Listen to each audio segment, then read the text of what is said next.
আমরা অত্যন্ত আনন্দিত এবং গর্বিত আজকের এই বিজয় সংকল্প জনসভায়। আজকের এই ঐতিহাসিক জনসভায় আমাদের মাঝে ইতিমধ্যে উপস্থিত হয়েছেন সর্বভারতীয় সভাপতি বিজেপির শ্রী জেপি নাড্ডাজি। অনেক অনেক অভিনন্দন এবং শুভেচ্ছা। ওনাকে আমাদের পার্বতী ত্রিপুরার ঐতিহ্যবাহী রিক্সা পরিয়ে বরণ করে নিচ্ছেন এবং শুভেচ্ছা স্মারক দিয়ে বরণ করে নিচ্ছেন ত্রিপুরা বিধানসভার মাননীয় অধ্যক্ষ তথা 5 খয়েরপুর বিধানসভার ভারতীয় জনতা পার্টির প্রার্থী শ্রী রতন চক্রবর্তী মহাশয়। সেই সঙ্গে মাননীয় মুখ্যমন্ত্রী প্রফেসর ডক্টর মানিক সাহা মহোদয়কেও বরণ করে নিচ্ছেন। আপনাদের প্রত্যেকের কাছে অনুরোধ রাখবো, জোরদার করতালি হোক সবাই মিলে। ওনাকে শুভেচ্ছা স্মারক দিয়েও বরণ করে নেওয়া হলো। প্রথমে বক্তব্য রাখার জন্য বিনম্র অনুরোধ রাখবো ত্রিপুরা বিধানসভার মাননীয় অধ্যক্ষ তথা 5 খয়েরপুর বিধানসভার ভারতীয় জনতা পার্টির প্রার্থী শ্রী রতন চক্রবর্তী মহাশয়ের কাছে।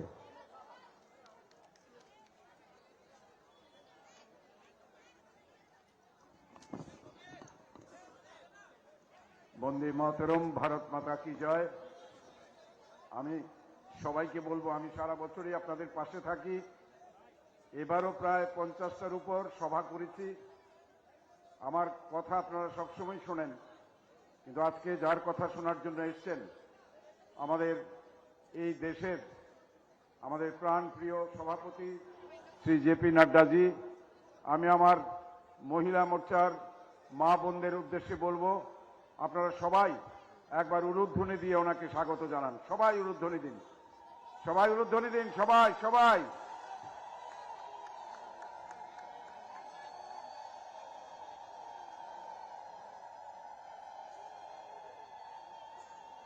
সবাই আমার সঙ্গে বলুন, ভারত মাতা কি। দুহাত তুলে, ভারত মাতা কি, ভারত মাতা কি।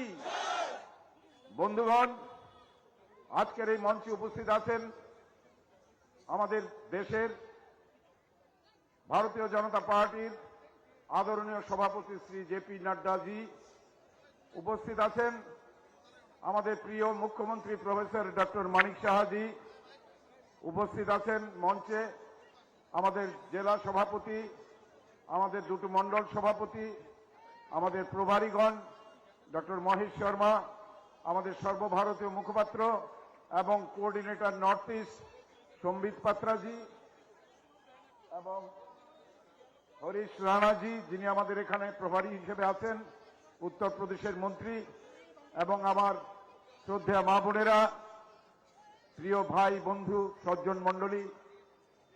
আমরা 5 বছর অতিক্রান্ত হয়েছে।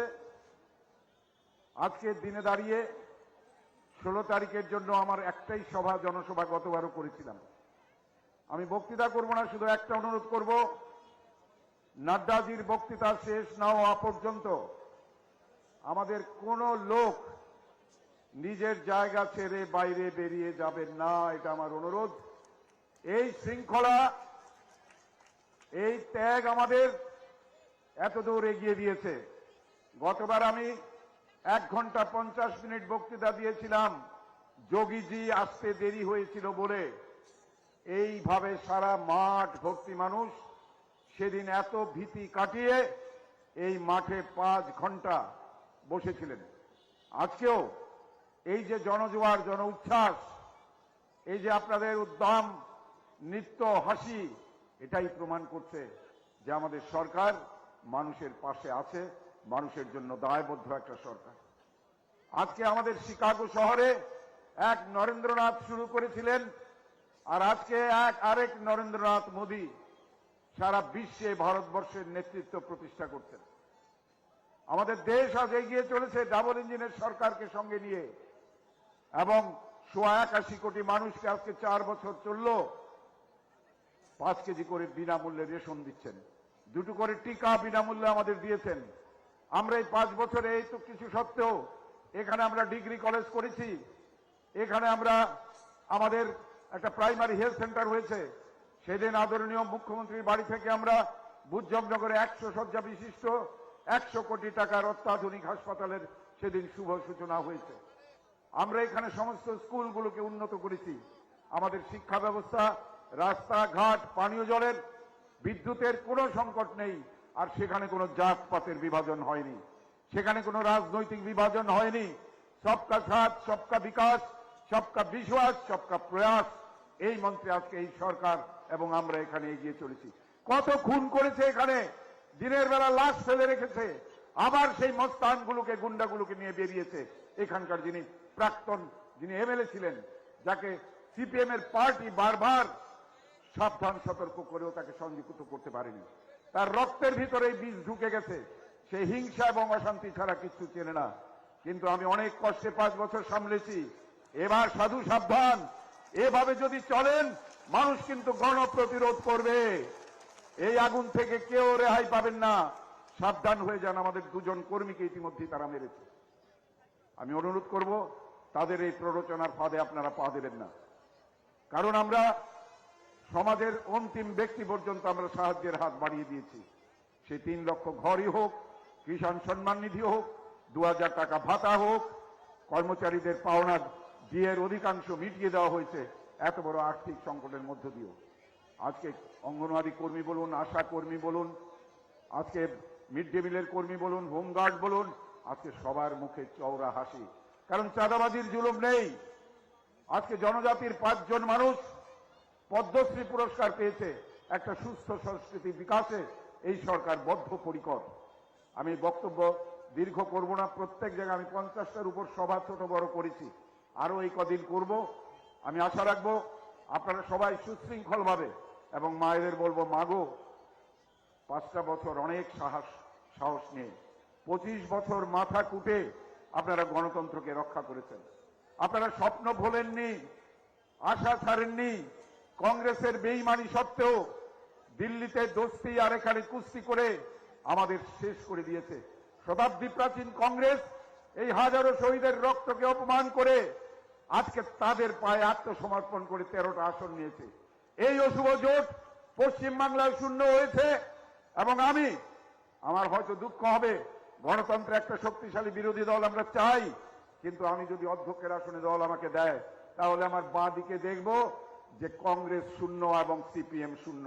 এটাই তাদের ভবিষ্যৎ, এটাই আগামী 2 তারিখ হবে। আপনারা শান্ত থাকুন, প্রগতির পথকে প্রশস্ত করুন। সবাইকে অনেক অনেক ধন্যবাদ জানিয়ে ধৈর্য ধরে এই মিটিংটা শেষ করুন। সবাইকে অনেক ধন্যবাদ, আমার প্রণাম এবং ভালোবাসা। ছোটরা আমার স্নেহ নেবেন।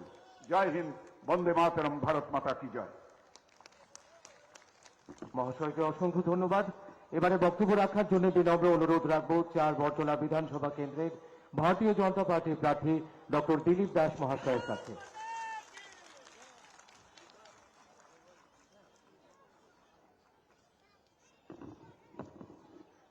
সবাইকে নমস্কার, কুলুম খা। আমাদের রাষ্ট্রীয় অধ্যক্ষ শ্রী জেপি নাড্ডাজি এবং অন্যান্য বরিষ্ঠ নেতৃবৃন্দ, 23 আবার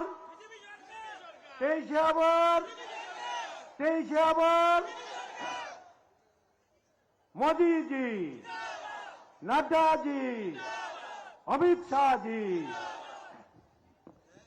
আমরা যাদের কথা শোনার জন্য বসে আছি, সামান্য 1-2 মিনিট কথা বলবো। 18তে আমরা লড়াই করেছিলাম সিপিএম এর সাথে। এইবার লড়াই সিপিএম এবং কংগ্রেস, অশুভ আতাতের সাথে, অশুভদের সাথে দেবতার পার্টির লড়াই। আপনাদের বাড়িতে রাহু কেতুর ছায়া পড়তে দেবেন না।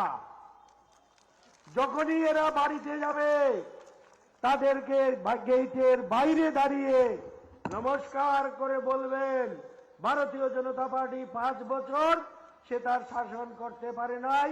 2.5 বছর কোভিড, 2.5 বছর চলে গেছে, আমরা কাজ করেছি।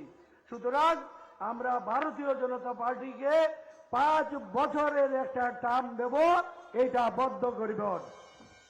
আরেকটা খবর আমার কাছে এসেছে এই কিছুক্ষণ আগে, শুনেছি এই অশুভ আতাত বাড়ি বাড়ি রাতের অন্ধকারে যাচ্ছে, ওরা টাকা বিলোচ্ছে, আপনারা আপনাদের বুথে বুথে পাহারার বন্দোবস্ত করুন। যদি এই কালো চক্র, অশুভ চক্র, রাহু কেতু কোথাও যদি টাকা পয়সা দিতে চেষ্টা করে, আপনারা তাদের বাধা দেবেন। কারণ আমাদের জয় নিশ্চিত। আমাদের রাষ্ট্রীয় অধ্যক্ষ, আমাদের নেতা মোদিজি, আমাদের নেতা। বাড়ি বাড়ি গিয়ে আমরা বলছি, শুধু পদ্ম চিহ্নে ছাপ দিন। ভারতীয় জনতা পার্টির কাছে ব্যক্তি ক্যান্ডিডেটের কোনো মূল্য নাই। আমি দেখছি যেভাবে সর্বভারতীয় লিডার থেকে শুধু সবাই মিলে আমাদের জন্য আমরা কৃতজ্ঞ, যেভাবে আমাদের জিতাবার জন্য উঠে পড়ে লেগেছেন। আমাদের 80 ঘন্টা সময়, এই কয়দিনের মধ্যে দিন আমরা 60 প্রেসিডেন্ট বলেছে, আমারও তাও বিশ্বাস আমরা সব সিট পাবো।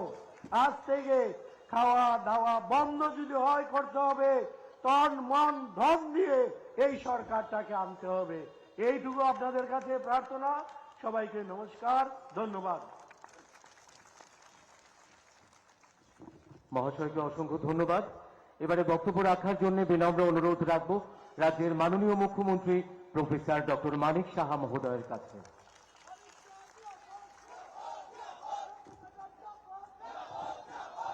সবাইকে নমস্কার।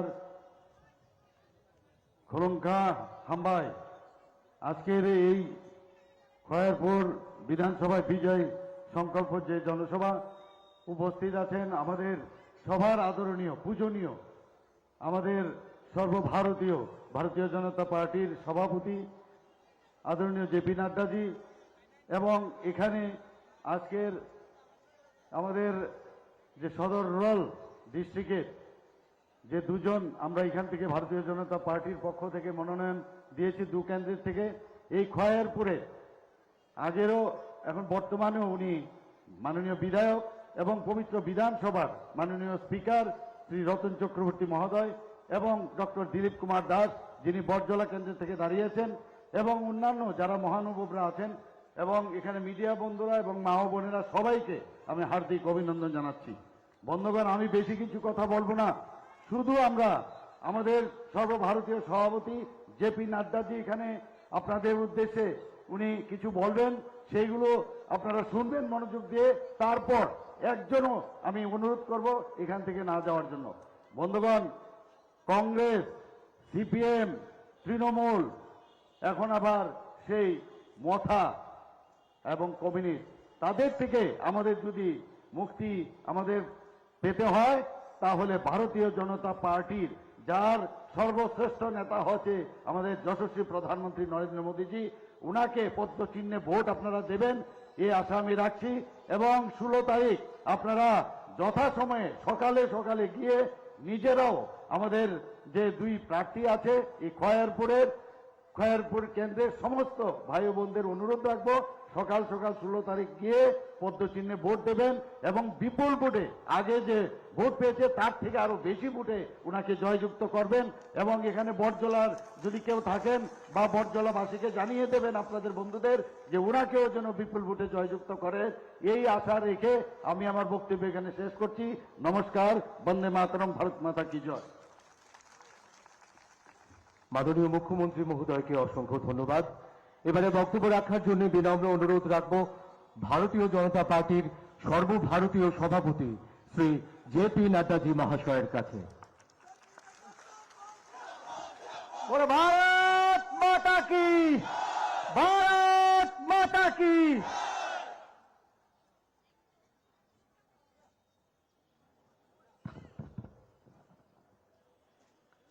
बोली भारत माता की, भारत माता की, भारत माता की। आज की इस जनसभा में मेरे साथ उपस्थित हमारे त्रिपुरा प्रदेश के लोकप्रिय, यशस्वी और संवेदनशील मुख्यमंत्री सम्मानीय डॉक्टर मानिक शाह जी, हमारे प्रदेश के, हमारे नॉर्थ ईस्ट के कोऑर्डिनेटर श्री संवित पात्रा जी, हमारे इस चुनाव के प्रभारी और लोकसभा में मेरे साथी महेश शर्मा जी, हमारे इस क्षेत्र के बगल के प्रत्याशी दिलीप कुमार दास जी, हमारे यहाँ के प्रत्याशी रतन चक्रवर्ती जी, हमारे सुरेश राणा जी जो पूर्व में मंत्री रहे हैं और यहाँ क्लस्टर के इंचार्ज है, असित रॉय जी डिस्ट्रिक्ट के प्रेसिडेंट, अमित नंदी जी, मुकुल रॉय जी, सम्मानित मंच, और यहाँ इतनी बड़ी संख्या में एकत्र आए देवी और सज्जनों,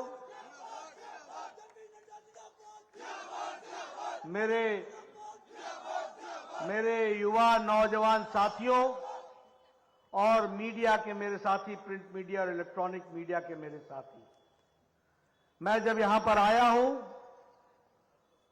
तो सबसे पहले तो चतुर्दश मंदिर को नमस्कार करके अपनी बात को प्रारंभ करता हूं। और जब मैं त्रिपुरा में आया हूं तो मां सुंदरी का, त्रिपुरा सुंदरी का आशीर्वाद लेकर के माता को नमन करते हुए 51 शक्तिपीठ में से एक शक्तिपीठ जो शक्तिपीठ है उन्हें नमन करते हुए अपनी बात को प्रारंभ करता हूं। मित्रों, आज ही मुझे ये मौका मिला कि 2023 से आगे चलकर 5 सालों में भारतीय जनता पार्टी की सरकार जो आपके आशीर्वाद से चुनकर आएगी, उसने जो काम करना है उसके बारे में मैंने आज लोगों से चर्चा की है और मैनिफेस्टो को रिलीज भी किया है, संकल्प पत्र को रखा भी है। और वह संकल्प पत्र है समृद्ध त्रिपुरा, उन्नत त्रिपुरा। लेकिन उससे पहले आज जब हम 2023 के मुकाम पर खड़े हैं तो कौन पार्टी आगे क्या करेगी, इसका आधार क्या है? आज जो भारतीय जनता पार्टी के राष्ट्रीय अध्यक्ष के रूप में मैं आपके सामने जो कह रहा हूं, उस कहने का आधार क्या है? आप कैसे विश्वास करेंगे कि जो मैं आज कह रहा हूं वो 5 साल बाद मैं पूरा कर पाऊंगा कि नहीं? उसका एक ही आधार है कि जो 5 साल पहले मैंने कहा था उसको करके दिया है, वही उसका आधार बन सकता है।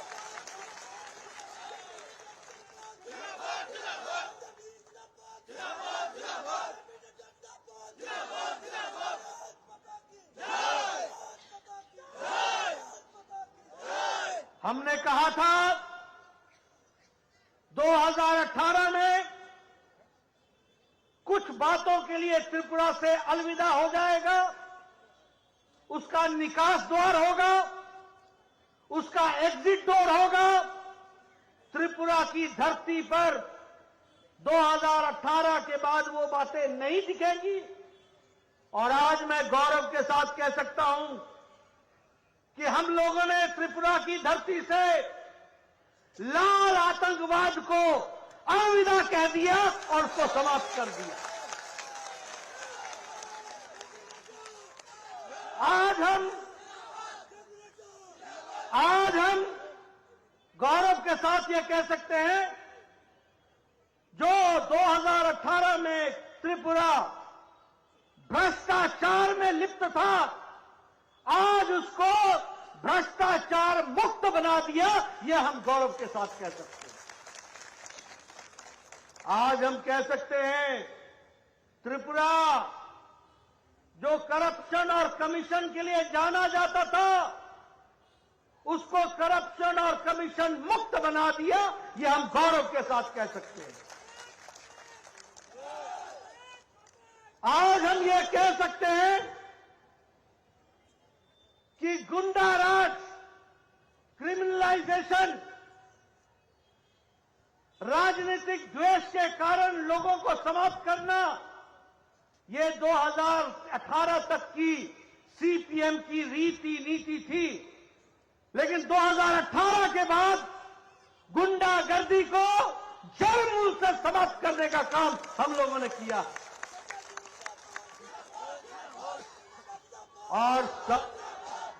सबसे बड़ी बात है कि 2018 में और 2018 से पहले ये सीपीएम का लेवी राज, इस लेवी राज से भी छुट्टी दिलाने का काम किया तो भारतीय जनता पार्टी की सरकार ने किया। और 2018 ये स्वागत द्वार भी बना, ये प्रवेश द्वार भी बना। ये प्रवेश द्वार किस बात का बना? ये प्रवेश द्वार बना विकास का, ये प्रवेश द्वार बना शांति का, ये प्रवेश द्वार बना सद्भाव का, ये प्रवेश द्वार बना शांति का, ये प्रवेश द्वार बना तरक्की का, और ये प्रवेश द्वार बना उन्नत त्रिपुरा, समृद्ध त्रिपुरा का। ये भी हमको ध्यान में रखना चाहिए। मैं यहां ये भी आपको बताना चाहता हूं, आप लोगों का आशीर्वाद मिला था, 43% वोट आपके मिले थे। आज ये जनसभा को देखकर मैं ये कह सकता हूं कि आने वाले समय में हमारे वोट प्रतिशत में भी इजाफा होगा और आपका आशीर्वाद मिलेगा।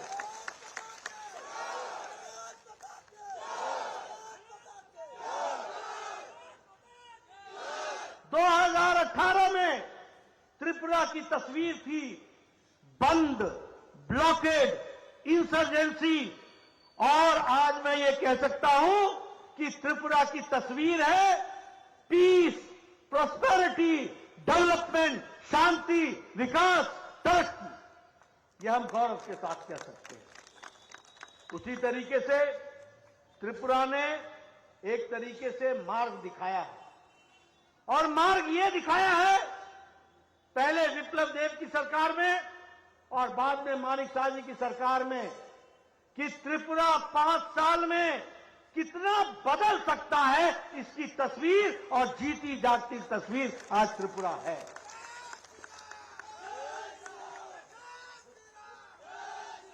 यहां दिल्ली से आए हुए पत्रकार भी मैं देख रहा हूं, मैं उनको याद दिलाना चाहता हूं, 5 साल पहले जब आप एयरपोर्ट पर उतरते थे तो पता नहीं कौन सी संकरी सी गली से गुजरते हुए लगता था पता नहीं किस गांव के कस्बे में आ गए। और आज जब 2023 में आप त्रिपुरा के एयरपोर्ट पर उतरते हो तो आपको 4 लेन मिलता है, चौड़ी सड़कें मिलती हैं, विकास की नई कहानी कहते हुए मिलती है। ये बदलती हुई तस्वीर और ये जो विजय संकल्प रैली में देख रहा हूं, ये जो आप लोगों ने संकल्प लिया है, ये अपने आप में बताता है कि आपने तय कर लिया है कि त्रिपुरा में एक बार भाजपा, बार बार भाजपा, ये आपने तय कर लिया। मित्रों, मैं देख रहा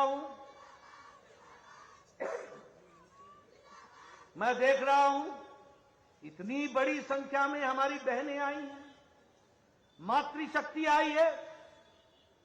मुझे खुशी है कि मैं आपको यह कह सकूं कि आज ही हम लोगों ने तय किया है कि अगले 5 साल में बालिका समृद्धि स्कीम के तहत हमारे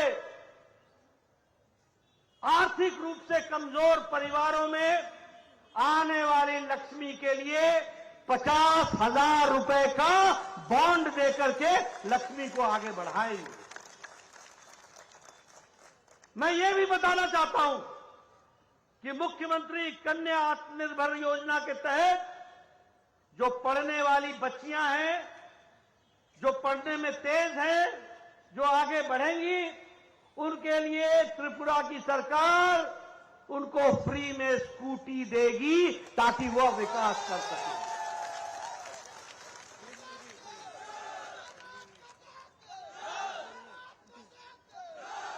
मैं यहां बैठे हुए बहनों को देख रहा हूं, आपको बताना चाहता हूं कि जिन लोगों को उज्ज्वला गैस मिली है उनको अब त्रिपुरा सरकार साल में 2 एक्स्ट्रा सिलेंडर भी मुफ्त का देगी।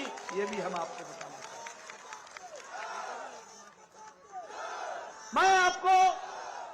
मैं आपको ये भी बताना चाहता हूं हमारी सरकार गांव, गरीब, वंचित, पीड़ित, शोषित, दलित, युवा, नौजवान, हमारे किसान भाई, हमारी बहनें, उनके लिए समर्पित है। और इसीलिए हम लोगों ने तय किया है कि हम अनुकूल चंद्र कैंटीन के तहत दिन में 3 बार भोजन देंगे और 5 रुपए प्रति मील के हिसाब से हम भोजन की व्यवस्था करेंगे। उसी तरीके से हम जैसे जनजाति भाइयों के लिए समर्पित है, हम आदिवासी भाइयों के लिए समर्पित हैं, और इसलिए हम लोगों ने तय किया है कि जो हमारे आदिवासी भाई परिवार हैं उनको हम 5,000 रुपए का उनको सालाना हम असिस्टेंस देंगे, आर्थिक मदद देंगे, ताकि वह अपने ढंग से काम को आगे बढ़ा सके। मित्रों, हम सब लोग प्रजातंत्र में हमारे प्रधान समाजपति मजबूत बने, इसके लिए हम समर्पित हैं, और इसलिए उनका मानदेय 2,000 से बढ़ाकर 5,000 रुपए कर दिया जाएगा, इसके लिए भी हम समर्पित हैं। उसी तरीके से किसान भाइयों के लिए, जहां प्रधानमंत्री मोदी जी सालाना 6,000 रुपए प्रधानमंत्री किसान सम्मान निधि में देते हैं, उसी में मानिक साहब भी 2,000 जोड़ेंगे और 8,000 रुपए प्रति सालाना देने का काम करेंगे।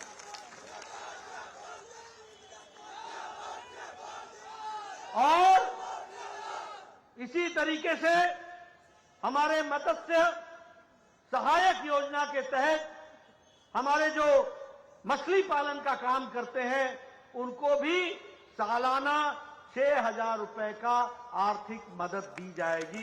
इस तरीके का हम करेंगे। इसलिए हम कहते हैं यही बीजेपी और एक बार उन्नति होवे लगातार।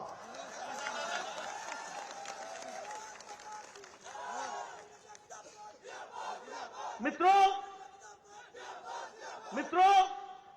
जब मैं डबल इंजन की बात करता हूं तो मैं ये कहना चाहता हूं कि मोदी जी के नेतृत्व में देश बदल चुका है, आगे बढ़ चुका है। आपको खुशी होगी, जिन अंग्रेजों ने हमको 200 साल तक राज किया, आज हम गौरव के साथ कह सकते हैं कि उनको पछाड़कर जो भारत 10वीं आर्थिक व्यवस्था थी, वो ब्रिटानिया को पछाड़कर, अंग्रेजों को पछाड़कर 5वीं आर्थिक व्यवस्था बन चुकी है। आज विकास दर में हम अमेरिका से आगे हैं, हम चाइना से आगे हैं, हम फ्रांस से आगे हैं, हम यूरोप के कई देशों से आगे हैं। ये आज भारत की तस्वीर बनी है। इस बात में, यानी स्टील के प्रोडक्शन में दुनिया में हम दूसरे नंबर पर खड़े हो गए। आप लोग जब छोटे होंगे तो सुनते होंगे ये जापानी गाड़ी है, ये ऑटोमोबाइल है, ये डैटसन है, ये टोयोटा है, ये जापानी गाड़ी है। आपको जानकर खुशी होगी कि गाड़ी बनाने में भी भारत ने जापान को पछाड़कर तीसरे नंबर पर आज खड़ा हो गया है गाड़ी बनाने में। आपके पास मोबाइल होगा। 9 साल पहले 92% मोबाइल बाहर से आते थे, बाहर से, और कुछ ऐसे देश से आते थे जो हाथ में ही फट जाते थे। मैं ठीक बोल रहा हूं कि नहीं बोल रहा हूं? कुछ ऐसे देश से आते थे जो हाथ में ही फट जाते थे। आज आपको जानकर खुशी होगी कि 97% मोबाइल अब भारत में बन रहे हैं। दूसरे नंबर का देश भारत बन गया है। मित्रों, अगर मैं बात करूं तो मुझे खुशी है, मैं त्रिपुरा में जब आया हूं, अगर मोदी जी ने, मैं कई बार सुनाता हूं इस किस्से को, मैं जब 1993 में विधायक था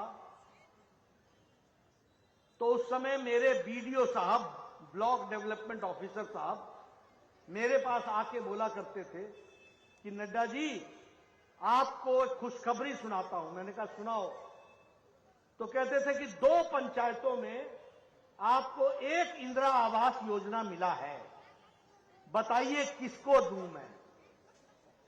अब मेरे लिए समस्या हो जाती थी, एप्लीकेशन हजारों में, और एक किसको दूं किसको नहीं दूं, मैं टेंशन में आ जाता था, कोई व्यवस्था नहीं थी। लेकिन प्रधानमंत्री मोदी जी ने प्रधानमंत्री आवास योजना में तय किया कि कोई भी कच्चे मकान में नहीं रहेगा, और 3 करोड़ 60 लाख मकान पक्के बना करके दिए। और त्रिपुरा में भी 3,50,000 पक्के मकान दिए गए। और हर विधानसभा में कम से कम 5 से 6 हजार मकान दिए गए।